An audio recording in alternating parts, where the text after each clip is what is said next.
Muchas gracias por acompañarnos nuevamente en Visión de Vida, este programa que pretende rendir un homenaje, seguir la trayectoria de mujeres y de hombres que han dedicado las mejores horas de su vida, sus años de trabajo, al desarrollo de Querétaro. Hoy tenemos un invitado muy especial. Es Carlos Campillo Sanabria, un artista y científico, profesor universitario y viajero del mundo, escritor. Carlos Campillo es un personaje cuya vida ha estado íntimamente ligada a la Universidad Autónoma de Querétaro, donde tuve el gusto de ser su alumna hace muchos años. Maestro, gracias por recibirnos en tu casa. Muchas gracias, maestra, porque también eres mi maestra. Gracias. Estuvimos con mucho gusto, te agradezco esta entrevista, porque pues no somos personajes de tanta importancia como debería ser para los que tienen en el programa, pero te agradecemos el que nos hayas invitado a participar y con mucho gusto platicaremos contigo. No, yo creo que tú eres una persona polifacética, ¿no? Esto que dije, o sea, por una parte químico, es decir, sí, dedicado a la ciencia y a la transmisión de la ciencia. Vamos a empezar por esa faceta tuya. Tú estudiaste en la Universidad Autónoma de Querétaro. Sí, fíjate que yo estoy muy relacionado con la universidad desde los 8 años. Parece increíble, pero yo entré a la universidad a los 8 años a estudiar violín al Instituto de Bellas Artes, que se llamaba la Academia en aquel entonces, en el 57 estamos hablando. Juárez y Pino Suárez. Juárez y Pino Suárez, ahí estaba la academia. Tengo unas boletas de calificaciones de esa época, del 57, donde me toca la autonomía, el movimiento de autonomía me toca, yo siendo un niño de 8 años. Me acuerdo que en el balcón vi pasar el desfile, es el único que me acuerdo, el desfile de estudiantes que iban a la casa del gobernador Gorraiz, allí en Arteaga y Juárez. A cortarle la corbata. Casi. Bueno, no, creo que el corte de la corbata se hizo después. Se hizo después cuando se firmó el acuerdo. Y después Álvaro Arriola, Jorge Hernández Palma, todos los Rogelio García Ruiz, sí, ilustres. Sí, y luego entro a la universidad. Licha Urbiola, que fue la única mujer que recibió esa distinción. Estaba el profesor Jaramillo por parte de Bellas Artes también. Y entonces, después entro a la secundaria, a la universidad. Sigo con... ¿Y estaba en 16 de septiembre la secundaria? Todo estaba en 16 de septiembre. Estaba la secundaria, estaba la preparatoria, estaba contabilidad, estaba derecho, estaba química. Ingeniería. Ingeniería. Civil. Sí, nada más. Entonces me toca estar en secundaria y yo creo que conocí a todos los rectores, al licenciado Fernando Díaz. Él iba mucho a Bellas Artes a vernos tocar en la orquesta de cámara y nos contrató como orquesta de cámara de la universidad. Entonces, además de ser alumno de la universidad, empecé a trabajar para la universidad. Muy a la jovencito. Edad de 9, 10 años. 9, 10 años. Sí. Bueno, en aquel tiempo Querétaro era otro Querétaro. Sí, a mí me tocó el Querétaro de las calles empedradas, de las carretas de los caballos percherón repartiendo la leche a las 7 de la mañana, de los 4 o 5 taxis que había en la ciudad, de una ciudad apacible completamente. Muy regida por el calendario religioso. La Semana Santa se guardaba, ¿no? Y las fiestas de Navidad eran importantes, y los rosarios a la Virgen de Guadalupe, y las fiestas de las iglesias, ¿no? Sí, en todas las iglesias. Era una tradición muy bonita que, bueno, el progreso del mundo ha ido que se vayan perdiendo esas tradiciones, lástima, pero así es. ¿Alguna vez tocaste como parte de estas agrupaciones musicales para algo que no fuera de la universidad, o sea, tocaste antes de la estudiantina. Sí, empezamos a tocar, me llevaron a la orquesta de la universidad, que eran los únicos que estábamos tocando violín. Después el profesor Eduardo Loarca Castello, que pues descanse, él nos llevaba a tocar a misas. Íbamos a tocar a las misas, a las bodas, a 15 años, a todas las festividades de la misa, funerales, y eso me permitió conocer muchas iglesias de nuestra ciudad, sus coros, sus órganos, todas las bellezas que tenían esas iglesias. Santa Clara, me acuerdo que era un coro muy precioso, que tenía muchos documentos litúrgicos muy importantes, unos libros muy grandes con cantos gregorianos. Todas esas partes las viví y empezamos a tocar en misas. Ese niño, Carlos Campillo, era un niño libre que caminaba la ciudad. No te llevaban tus papás en coche de un lado a otro. El coche ni existía para nosotros. No, nosotros realmente venimos de una familia no acaudalada. Vivimos en el retablo, porque cuando mi papá se jubila y no le alcanza para más que comprar una casa en el retablo, y yo convivo mucho con la gente, con los tabiqueros, con la gente humilde de allá. Cerca del molino. Cerca del molino El Fénix, sí. Yo vivía donde ahora es la técnica industrial, que allí estaba el hospital ISSSTE en el 57, 58. Y de ahí nos veníamos caminando y era una ciudad apacible. Venías caminando a la ciudad. Era una ciudad segura. Tú sentías que los mayores eran figuras de autoridad, pero también de protección. Sí, claro. Nos conocíamos todos. Era la ciudad tan pequeña que todos nos conocíamos. Me veían pasar con el violín y ya sabían que todos los días pasaba por ahí a tomar clases a Bellas Artes y que regresaba a casa temprano. Oye, Carlos, ¿y por qué el violín y no el piano o el acordeón, otro instrumento? Es algo que todavía no me explico yo también, porque un día, estando mi papá viendo el periódico, los domingos veía el periódico, era el único día que compraba el periódico, y nosotros veíamos las partes sociales y de monitos, y vi un niño que estaba presentando un recital de violín, y dije, caray, yo quiero tocar violín. Y así de pronto le dije a mi papá y me llevó a Bellas Artes y ahí empezó todo. O sea que tu padre tomaba en serio las decisiones o los deseos de un niño, tanto que, pues, digamos, accedió a esta solicitud tuya. Sí, fíjate que mi padre era del siglo antepasado, porque él nació en el 896. Pero era una persona ya grande cuando yo nací, pero que no decía mucho, pero sí nos dejaba actuar, y la educación que nos daba era con sus acciones. Dime de tus papás y tus hermanos. ¿Cuántos hermanos tuviste? ¿Cómo se llamaban tus papás? Mi papá se llamaba Gustavo Carlos, y mi mamá Lidia. Tengo 3 hermanos, 2 hermanas y yo. O sea, somos 3, mis 2 hermanas, Lidia y Guillermina, y yo. ¿Y ellas viven en Querétaro también? Viven en Querétaro todavía andan por ahí. O sea, que tienes a la familia cercana. Tenemos a la familia cercana, ya lo que queda de ella, mis 2 hermanas y yo nada más.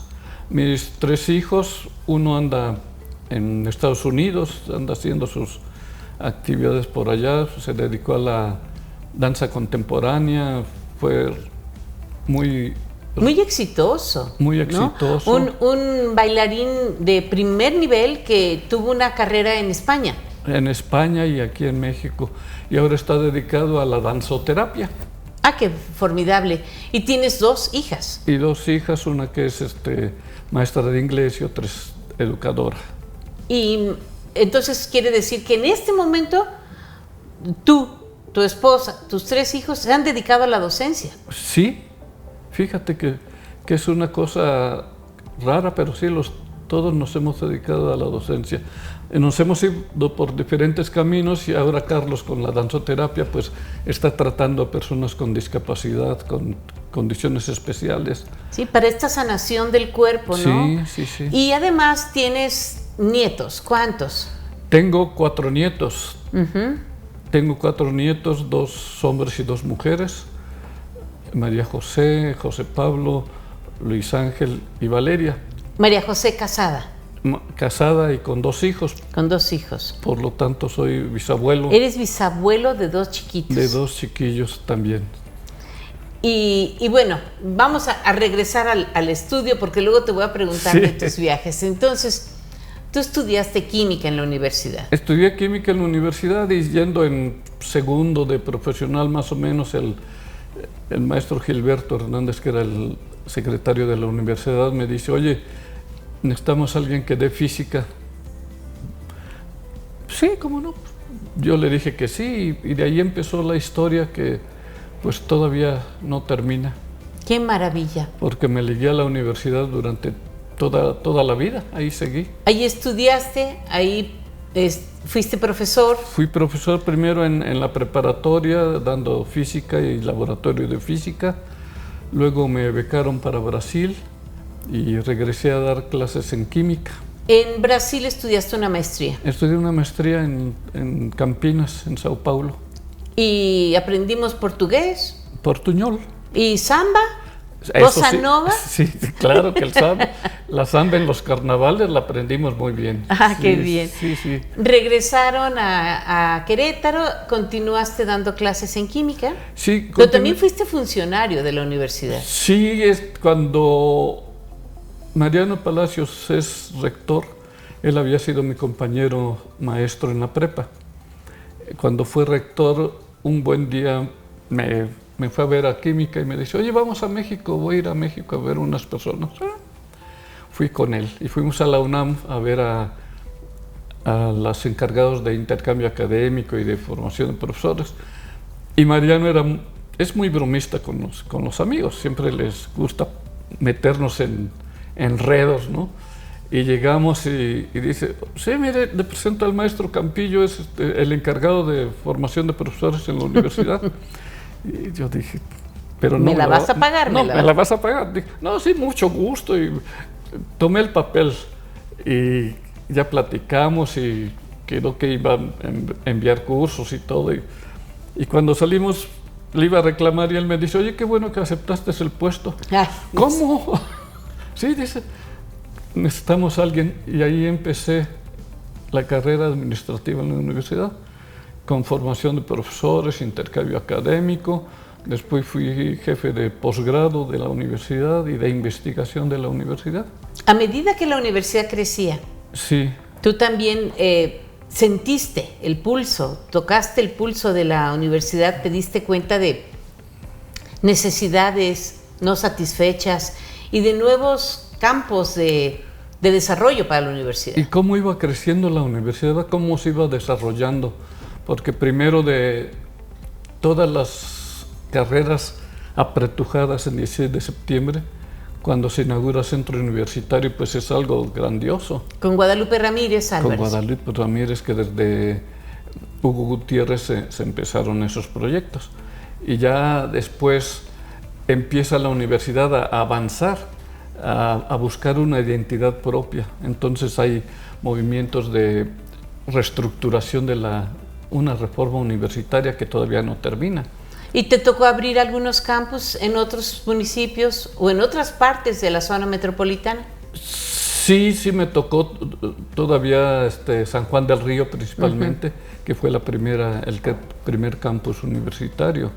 Yo me jubilo cuando termina la rectoría el ingeniero Pérez Hermosillo.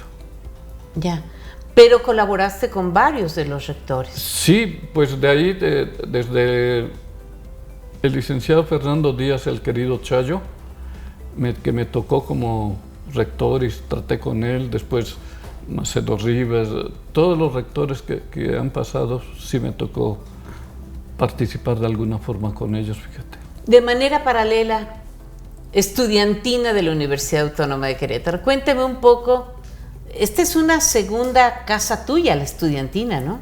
Sí, sí, la estudiantina es algo que fue muy crucial en la vida porque me formó completamente en la dirección que la estudiantina quería. En el 63, estando yo en Bellas Artes, llegaron de la Federación Universitaria a invitarnos a la creación de un grupo que se llamaba Estudiantina.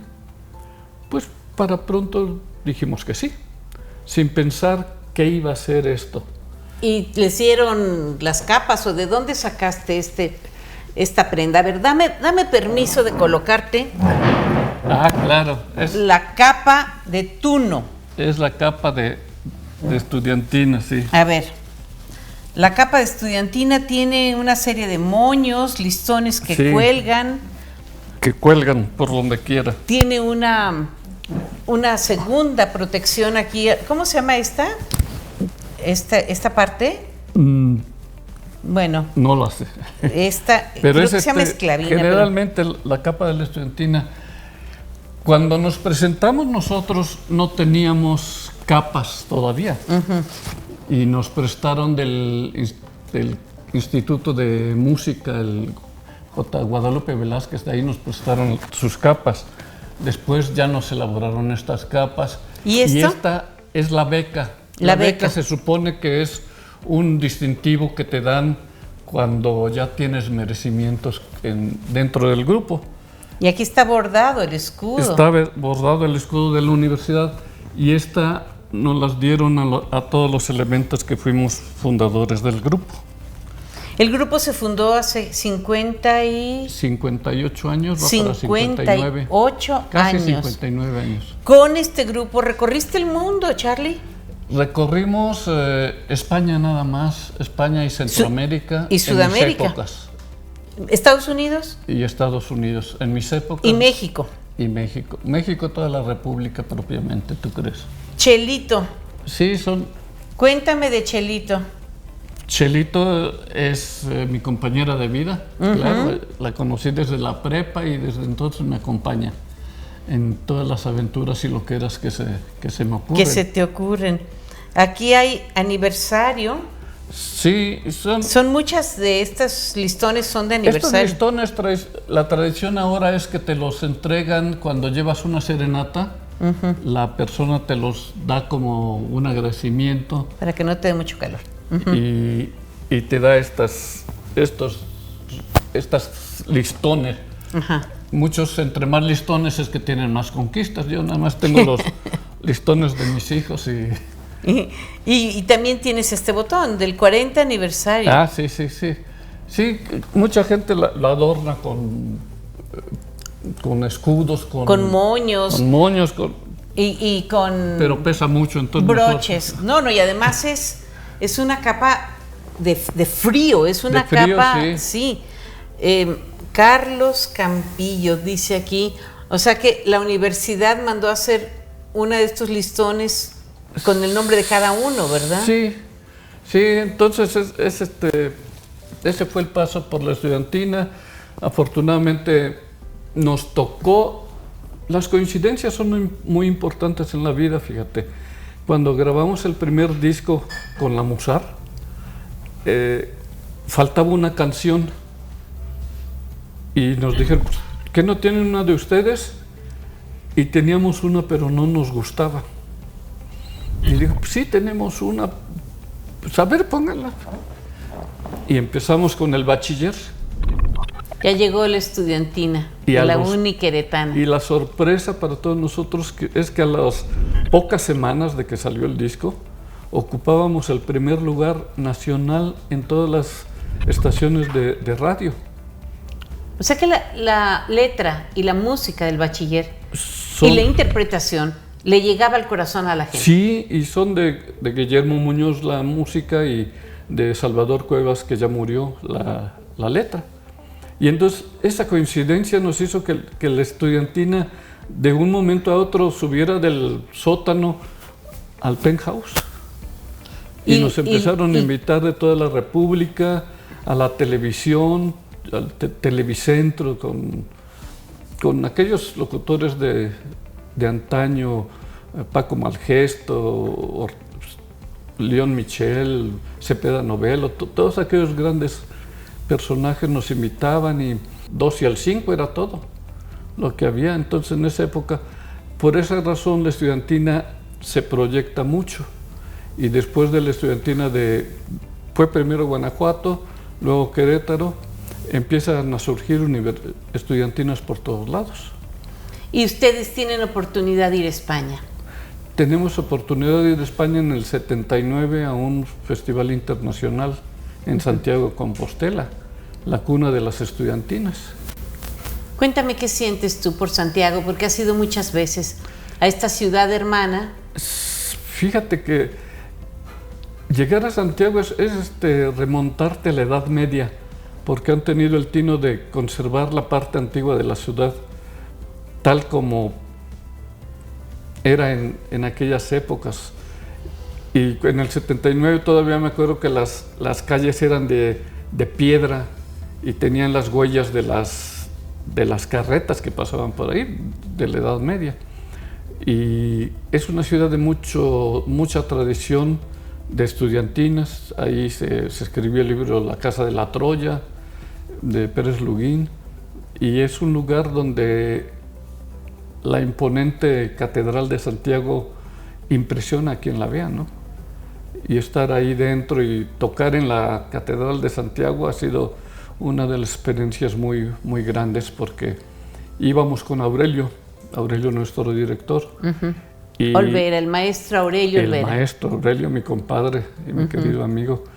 Íbamos a Santiago y dijeron, vamos a tocar en la misa.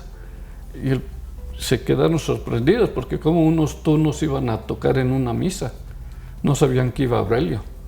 Entonces nos pusieron a una monja, que era la que supuestamente sabía mucho de música ahí, pues a vigilar, a ver que en el primer momento que tropezáramos seguramente iba a tomar ella la batuta.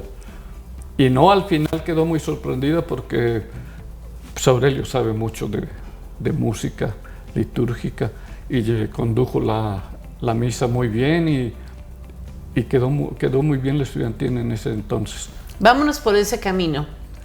¿Cuándo le cantaron al Papa Juan Pablo II? Fuimos 2 veces, 2004 y él murió en 2005, ¿verdad? Parece ser. Fuimos en el 2004 y 2005. Y recuerdo que el Santo Padre estuvo muy complacido. Sí, fíjate que son de los puntos culminantes para los religiosos y no religiosos también, porque el Papa es una figura pública, un político importante de reconocimiento mundial, ¿no? Entonces, sí, un gran jefe de Estado. Un gran jefe de Estado, y impresiona mucho su presencia. A nosotros nos impresionó mucho su presencia y estuvimos con él tocando y fue muy bonito el momento. Todos quedamos muy impactados. ¿Y los volvieron a invitar? Nos volvieron a invitar a 3-4 meses antes de que muriera el Santo Padre. Sí, estuvimos allá. Entonces, estar como invitados especiales en el Vaticano, como músicos que han tocado para el Papa. Y recuerdo que me comentó el maestro Aurelio Olvera que además le tocaron una canción hecha para él. Aurelio le compuso una canción y se la entregamos, nos permitieron que se la entregáramos a él. Se le iba a entregar a Aurelio el disco y la partitura, pero los hijos de Epardo, de Miguel Epardo, y los hijos del maestro Ángel Fernández. Entonces el encargado del Vaticano dijo, sería mucho mejor que los niños le entregaran. ¿Qué opina usted? Y Aurelio, como es tan humilde y una persona excelente, ¿cómo no? Dijo, se dio su lugar para que le entregaran los niños el documento, y así fue. Ya. Pues una serie de historias verdaderamente formidables con Carlos Campillo, sí. Uno de los profesores más queridos de la Universidad Autónoma de Querétaro, miembro de la estudiantina y también funcionario universitario, músico, por supuesto, escritor y gran viajero del mundo. De esto vamos a seguir platicando cuando regresemos de una pausa. Ustedes, por favor, no se vayan. Gracias por continuar con nosotros en Visión de Vida. Estamos en una muy interesante entrevista con Carlos Campillo Sanabria, quien es músico, escritor, profesor de física, químico de profesión, funcionario. Ya me echó a perder la lista, dice él, pero yo te veo muy cuerdo, Charlie. Pues así parece, pero... Así parece. Así parece nada más, no te apures. Pero la loca de la casa, que decía María, Santa Teresa de Ávila. Santa Teresa de Ávila, la gran reformadora de la Orden del Carmelo, sí, hablaba de la imaginación, que es la loca de la casa. Sí. Pues sí. Tú tienes una loca también. También. Sí. Tú eres autor de este libro. Sí, fíjate que cuando entré en la estudiantina, mis papás empezaron a recolectar los recortes de periódicos. Ay, eso hace mucha falta. Perdóname, déjame decirles una cosa. Señores televidentes, señoras, señoritas, hagan un respaldo de todas las fotos, lleven las fotos de celular a imprimir, hagan carpetas, hagan bolsas, baúles, cataloguen, pónganles fecha, pónganlos en un álbum. Es tan importante, ¿verdad, Charlie? Así es. Y mi hermana sacó esa herencia porque con ella puedes ir a decir, oye, en tal año hubo tal fiesta, va a sus archivos y los encuentra. Archivos de papel. De papel, sí, sí. Que es muy importante porque así se conservan. Yo también empezaba a tomar fotografías y de los viajes y recortar, en los viajes agarraba los programas y los guardaba. Sí. Y poco a poco fue surgiendo eso. Y después tuve un programa en la radio universidad que era, ya llegó la estudiantina. En Radio Universidad Autónoma de Querétaro. Que ahora la tiene Ángel Fernández. Y ahí empecé a hacer unas fichitas de las canciones, de dónde venían y todo eso. Y fue el origen de este libro. De todas maneras, es una investigación muy acuciosa. Sí. ¿Cuánto tiempo te llevó a escribir este libro? Yo creo este libro me llevó como 3 años. Sí. 3 años porque hice entrevistas, muchas entrevistas, hice recopilaciones y como 3 años o tantito más. Ahora, sería formidable encontrarlo en PDF en la plataforma, en el sitio web de la Universidad Autónoma de Querétaro, para encontrar allí estas referencias históricas. Sí, sería bueno. Y este libro lo propusimos para el 50 aniversario y en la universidad afortunadamente nos lo aceptaron y lo publicó la universidad. El día del 50, después del 50 aniversario, ustedes recibieron de manos del presidente municipal una de las preseas de los homenajes que rinde la ciudad a sus hijos el 25 de julio. Sí, sí, sí. ¿Esto fue del 18? Parece que sí. Sí. Sí, también. No, del 16 yo creo. Del 16. Recibió el reconocimiento de la estudiantina también por parte del gobierno. Y pues afortunadamente esta edición se terminó. No, es una edición formidable, es una joya. Ojalá que se pudiera reimprimir y vender. Ya se reimprimió, ya está la segunda edición. Ya está la segunda edición. Aunque no sea tan elegante, pero no, que se pueda... Y salió igual de elegante. Ay, qué bonita, qué bonito. Entonces, libro. Ya salió la segunda edición, seguramente en la librería universitaria está a la venta y yo también tengo ejemplares. Cuestión de darse una vuelta. Cuéntame de este recuerdo de un viaje. Eso fue en el 79 cuando fuimos a Santiago Compostela, que aquellas calles tan lluviosas, empedradas, con tanta recuerdo de las épocas pasadas, ahí estuvimos tocando y acostumbraba yo después de tocar a recorrer la ciudad para conocerla, meterme en las callejuelas, a las tiendas, y en una de ellas encontré ese muñeco que es un tuno y tocando a violín. Dije, no, pues este lo compro. Sí, qué formidable. Y realmente fue casi de los inicios de una colección que poco a poco la ha ido agrandando, de encontrar objetos en tal lado, en muchos lugares he encontrado objetos. Aquí en tu rincón favorito tienes muchísimos de estas figurines, estas imágenes y violincitos de pequeños. Oye, Charlie, entonces, además del violín, ¿tocas la mandolina? Muy poco realmente. Cuéntame la historia de este instrumento que es bellísimo. Tiene aquí una incrustación. Muy antiquísimo, muy raro. Una incrustación como en concha nácar. Una amistad de la familia desde hace muchísimos años.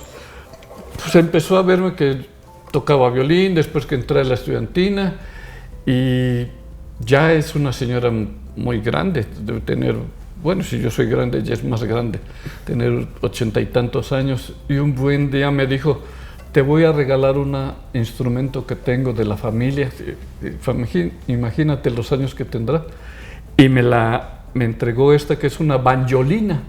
Es parecido al banjo, pero es mandolina, y es muy bonita. Incrustaciones en concha nácar, y yo creo que estas tres son realmente los caminos para llegar a Santiago. Sí. Porque es el símbolo, es el símbolo del Camino de Santiago con sus 5 rutas. Sí, efectivamente. Entonces, este fue un regalo que nos dio y que lo conservo con mucho cariño porque es un instrumento muy, muy bonito.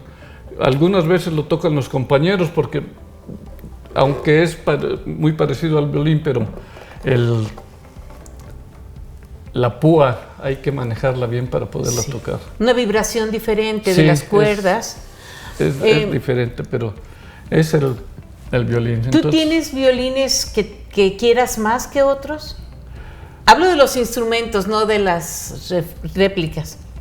De los instrumentos, mira, yo nada más tengo ahorita un violín.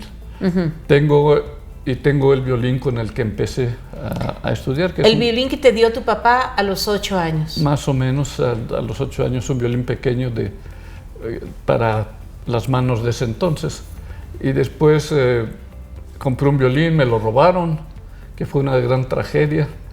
Y ahora tengo otro violín que... ¿Has tenido oportunidad de conocer el trabajo de la Escuela de Laudería de Querétaro, del Instituto Nacional de Bellas Artes? Sí, fíjate, inclusive en alguna ocasión yo di clases de violín, el maestro Luarca insistió, le dije, bueno, pues ni modo. Le estuve dando una época y uno de los alumnos un buen día me dice: oiga, maestro, fíjese que quiero entrar a la laudería y tengo problemas con alguna materia, pero necesitaba el certificado. Entonces lo asesoré para que sacara la materia, la sacó y se fue a estudiar laudería. Yo soy un excelente laudero y me consta cómo elabora los instrumentos, inclusive mi instrumento él lo fabricó. Él lo fabricó. ¿Y tú has tenido oportunidad de ir a los talleres y ver cuando están los muchachos ahí preparando la madera, puliendo? Sí, he ido a los talleres y he visto el proceso, que es increíble porque muchas veces dicen: ¿para qué sirve la física?, ¿no? Y ahí lo están aplicando, están aplicando y están aplicando todas las ciencias, la acústica, la madera, tipo de madera, los sonidos. Es una ciencia todo lo de laudería, no es una cosa... Sí, yo tuve la oportunidad, al trabajar en el Museo de Arte de Querétaro, de montar algunas exposiciones de instrumentos en colaboración con la Escuela de Laudería y con algunas universidades y centros de música de muchas partes del mundo, porque eran instrumentos que participaban en concursos internacionales.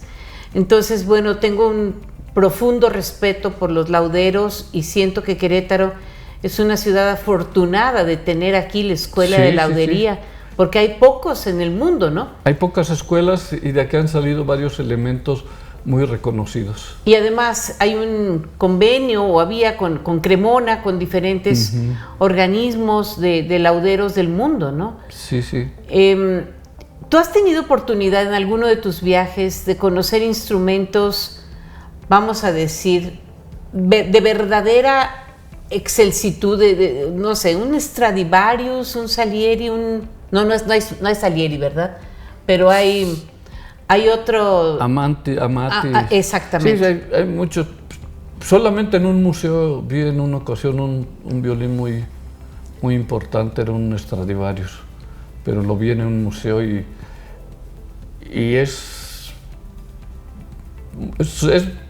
importante saber tocarlo, sí, oírlo, ver cómo está construido, porque es igual a cualquier violín, ¿no? Pero ya cuando lo escuchas que alguien lo toca, sí, es la gran diferencia. Yo he leído sobre la producción de los Stradivarius y hay gente que se ha puesto a estudiar, por ejemplo, los anillos de los árboles, para saber que si las épocas de sequía o de humedad en los árboles del bosque de donde se extrajo la madera para esos Stradivarius tuvo alguna particularidad, porque no se ha vuelto a encontrar, digamos, una madera equivalente en el mundo. Las maderas y las proporciones de medidas y todo lo hicieron muy famosos esos violines. Inclusive de Rusia traen mucha madera para los instrumentos. Sí, fíjate que ahora hay un árbol que está siendo reproducido en forma de clonación de plántula por el Tecnológico de Monterrey, y hay un bosque en Amealco. Estos árboles se llaman Kiri y son de los árboles que más rápidamente crecen en el mundo. Llegan a crecer 6 centímetros al día. Ah, caray. Y su madera es tan fina que puede usarse para la construcción de violines. Ah, bien. Es muy interesante. En Querétaro estamos siendo, digamos, punta de lanza en el estudio y la reproducción y con la Escuela de Laudería yo creo que está participando. Más adelante seguramente se logrará, ¿no? Porque el instrumento de cuerda tiene, pues, muchas peculiaridades. ¿Tú cómo sientes, que lo has tenido en tus manos durante 50 años, cuáles son las características de un instrumento fino para que suene como se debe? Pues son muchas, pero al momento en que lo empiezas a tocar se nota la sonoridad, se nota, o es muy opaco, el sonido debe ser uniforme en las 4 cuerdas, debe ser meloso, le decimos nosotros, porque puede ser muy brusco el sonido, debe ser más suave, más que acaricie ese sonido, y entre más fino es, más caro es también el violín. Claro. Entonces, decíamos del violín que compró Carlos Prieto en una subasta en Londres, en Christie's. Él pujó $1 millón y se lo vendieron porque era un virtuoso. Sí. Pero yo creo que ese violín cuesta más. Cello. El violín cello. El violín que se llama Cello Prieto y que tiene toda una historia. Sí, es violonchelo. Sí.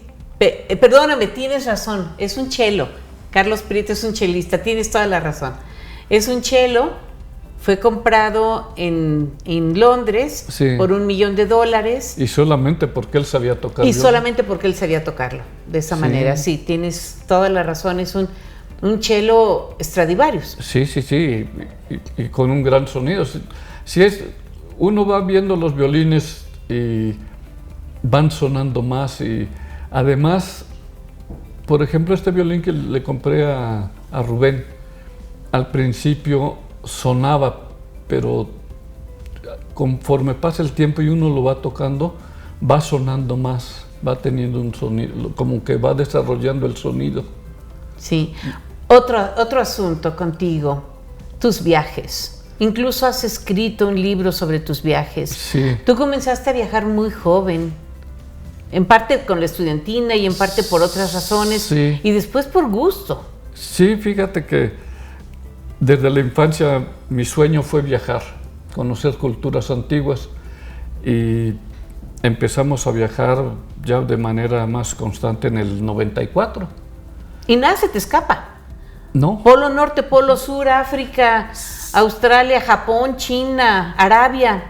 sí, nos hemos ido primero a las culturas antiguas y después ya lugares interesantes. ¿Qué buscas en tus viajes? Busco conocer a la gente, conocer lugares, ver cómo vive la gente y conocer edificios, obras de arte. Porque eso es ¿Siempre lo que viajas en encuentra. primera y llegas a hoteles de 5 estrellas? No, hombre, ¿qué te pasa?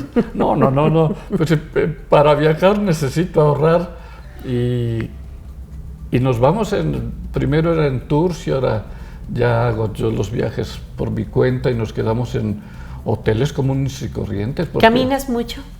Sí, caminamos mucho, muchísimo. Es como conoces una ciudad. ¿Has caminando. probado comida de lo más extraña? Sí, probamos víbora, probamos en China, hay muchas comidas exóticas que hasta el final te dicen de qué son, pero hay que probar todo para saber qué te gusta o no. Incluso cosa has no te viajado solo a lugares muy lejanos. gusta. Sí, hice el Camino de Santiago solo. ¿Cuánto tiempo te tomó? Nada más hice 100 kilómetros, que son los que te dan la Compostela. Compostela. Hice 100 kilómetros que son 5 días, pero muy sufridos porque...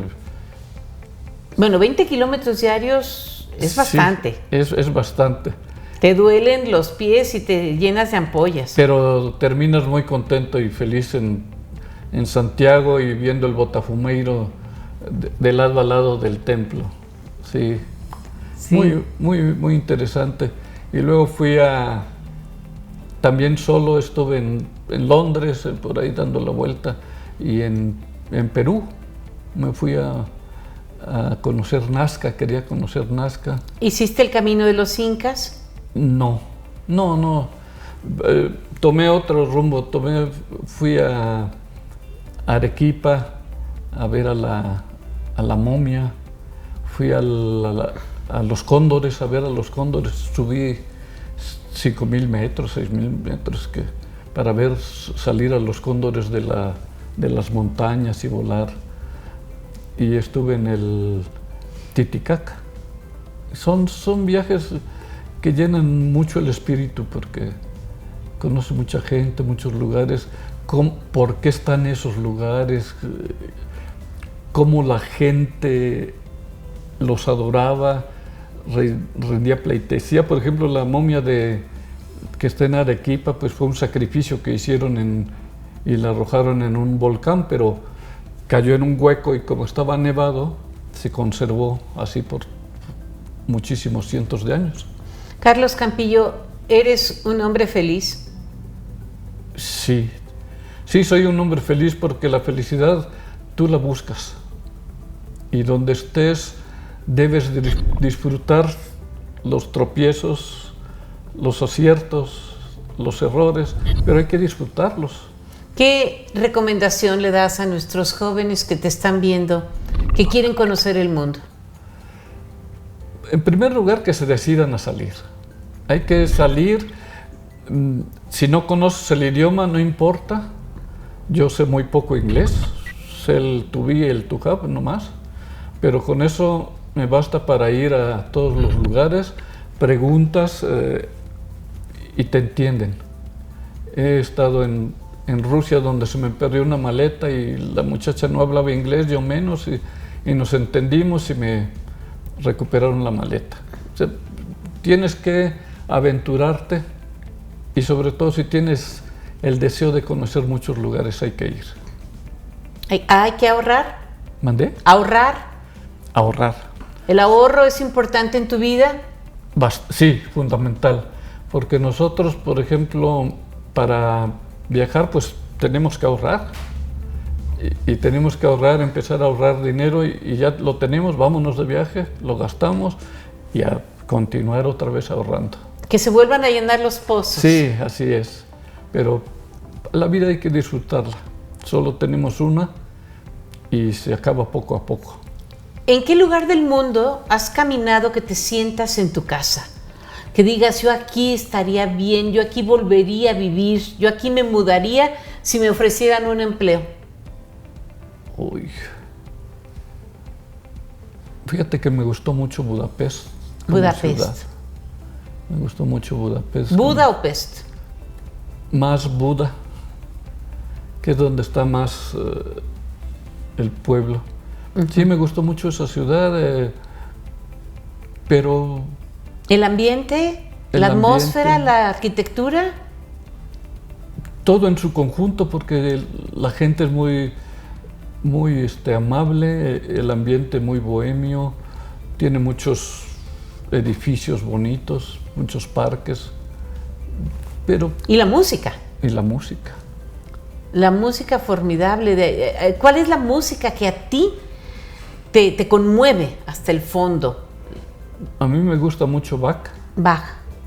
Que la cuerda Y, la cuerda G, ¿cómo se llama?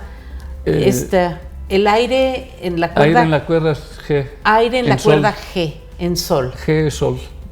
Maravilloso. Sí. Entonces me gusta mucho Bach, principalmente. Si no sé quién leí, uno de mis autores favoritos que decía que cuando oía la música de Bach se convencía de la existencia de Dios. Sí, a mí me conmueve mucho. En órgano, en violín, en orquesta, para mí es, yo creo, lo más bonito. Entonces, Alemania, Hungría. ¿Te gusta la música de Rusia? Pues la gitana. Sí. Tradicionalmente la música gitana venía con los violines, ¿sí? ¿Y la mexicana? La mexicana, por supuesto. Fundamentalmente ahora con el grupo de los decanos, pues tocamos mucha música mexicana. ¿Y la música de la estudiantina es un ventrículo de tu corazón? Sí, tanto tiempo, imagínate, 58 años tocándola y conviviendo con los amigos, haciendo amigos de toda la vida. No, y yo creo que tienes mil verdaderas proezas que tocar. Charly, ¿serías tan amable de tocar una pieza para nosotros? Cómo no, con muchísimo gusto. Me daría mucho gusto tocar algo. Gracias, muchas gracias. Y con esta pieza, tocando el maestro Carlos Campillo, nos vamos a despedir de ustedes. Gracias a nuestros compañeros de audio, de video, de edición, de producción y de transmisión para que este programa llegue a sus pantallas. Nos vemos en la próxima Visión de Vida. Gracias.